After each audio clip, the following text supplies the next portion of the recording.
couple of months ago, the confirmation students at Congregation Emanu-El had the opportunity to go up to the dome. And you can actually go above this dome, and there's a second dome on top. And in between the two domes is a flat, level surface to run about and to spend time. But on the way up to the dome, it's kind of precarious. You walk up, some nods, people who have been up there. It's very fun if you have the opportunity. The steelwork inside resembles the steelwork on the Golden Gate Bridge.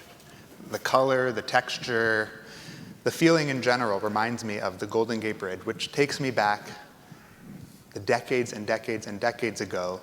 I don't think you were alive that long.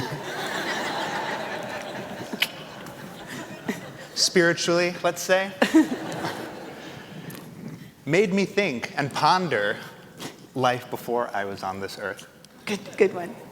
And how the Golden Gate Bridge is miraculously there, stunning, beautiful, an architectural feat. Reminds me of this beam that's sitting out there in our courtyard right now that's going to be hoisted up at the top of our new construction so that, like Rabbi Bauer said, 100 years from now, some young rabbi is going up there wondering what happened 100 years ago and meditating on the profundity of that. And I mention this not just because I want everyone's signature to be on that beam, but because what we're about to do now in our service is to hoist ourselves up. Just like that beam will be lifted atop the steel structure, when we are called to prayer in Baruch Hu, we are asked to stand, to rise. And this might be standing on your 2 feet, and if you're not able, or if you choose not to, this might be going inward and thinking about how can I lift myself? How can I lift myself to these heights, to these aspirations? So please rise and turn to page 28. The Shema is a prayer for our senses. It tells us, listen. We close our eyes so that we can really hear the words. We can feel the sounds in our bodies as we say them. Shh, ah. By engaging all of these sensations, the Shema grounds us in the present moment. And the Shema helps us transition. Traditionally, we say Shema as we begin our day and as we end our day, the last prayer recited at bedtime. And anyone who has gone through Gan here at Emanu-El's YFE got to make their own Shema pillowcase, a reminder of these sacred sounds as we drift off to sleep. Just as the words of the Shema help us transition every night, these pillowcases can help us transition as well. From home to summer camp and back again, from Gan all the way to confirmation, and eventually even to college dorm rooms and beyond. At this moment, as we say goodbye to summer and transition back to Shul, may the words of the Shema help ground us in this present moment. We're on page 34. Did anybody here get to go on a trip or take a little vacation or get out of the city for a day or two this summer? Will you give me a nod? I have a few hands. Okay, great. I'm very happy for you. That's amazing. Whenever I go on a trip or take a little vacation, I come back with completely unrealistic ideas about how I'm going to live my life.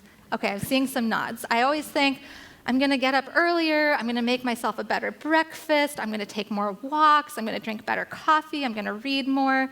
Anybody? I see, one person is relating to this a lot, so thank you. Our Micha Mocha prayer, the prayer that is Micha Mocha, reminds us that we actually do deserve that kind of freedom and that kind of expansiveness in our day-to-day. It is so easy to get caught up in the busyness of our lives. And we know that because we make these plans and we make these goals for how we want to live differently, and we keep finding ourselves getting busier and busier, having to respond to more emails and call more people back. And we say this prayer every single day because we remind ourselves that we all deserve freedom. We all deserve expansiveness. We all deserve times of rest, not for just in our lives, but for the whole entire world. So as we turn to Mi Chamocha on page 40, I want you to think about how are you going to bring a little more freedom? How are you going to bring a little more expansiveness into your week and into your year? It's so beautiful to have our kids lead us in that beautiful night prayer. And I'm thinking, as I blessed John and Jenna and giving you that manifestation of the ark, of this ark, I'm thinking about this building and thinking about the wholeness and the holiness inside of it that we simultaneously hold together with the brokenness, the sweetness, the love, the tenacity, but also the grief, the brokenness. And in this week's Torah portion, as we prepare ourselves to open up to our own personal prayer, this Parsha of Ekev describes the second ark that is actually built in the wilderness. The second ark is built out of wood. The first ark is built like this, out of gold. Why do we even need a second ark? It's one of my favorite stories, and it comes from this week's Parsha of Ekev, because the first tablets that came down, you might remember from Mel Brooks, he came down with 3 tablets, and he said, 15, 15, and he dropped one and said, 10 commandments. I actually believed that when I grew up. Might be true. But what actually happened in the Torah is that Moses was so angry at the Israelites for lacking faith, he threw the 10 commandments out of the ground and they shattered. The second set that's intact, the whole one, goes into the golden ark. And in Ekev it says you have to build a wooden ark because somebody went back to the place where Moses, in anger, shattered the 10 commandments. And they picked up all the shattered pieces and they put them into the second ark. And that was also an ark that followed us all the way through the desert journey until we got to the promised land. And it teaches us that we have all of the broken pieces inside of us as we move towards wholeness. And that a lot of times those broken pieces come up unexpectedly, the grief, the sadness, the angst, the need for healing. But that's as important as we struggle towards getting whole as becoming whole, the struggle itself. And so I love, as we prepare for our own personal prayer, to think about the fact that you're not broken because there's pieces that are bumping up against each other in yourself, just like our holy ark, just like those broken 10 commandments, and that we have to let them bump up against each other. We have to each struggle in our own way to come close to wholeness, the ones that are in the golden ark. And so I invite you now to open up your ark, your heart, to rise together. And we turn now to page 46 for the Amidah. One of the final pieces of the service, which most of us are used to, is Elenu. But the Elenu was not always there. It was actually, this is taken from High Holiday liturgy.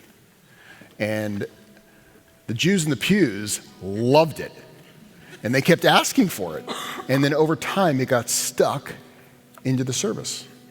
And we do it every single day. Now, the reason why the Jews in the pews loved it was because it's not about this world.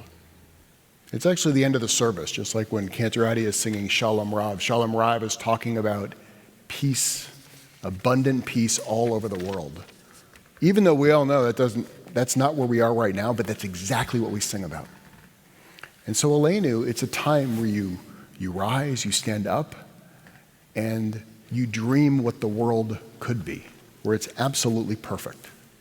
Because that's really what Shabbat's about. On Shabbat is the one day you stop and all the mishigash that we were worried about an hour ago in the last week, we let it fade away and we play in an area of perfection. Because if we can taste it and we can dream it, we might be able to build it. Please rise. Alleluia.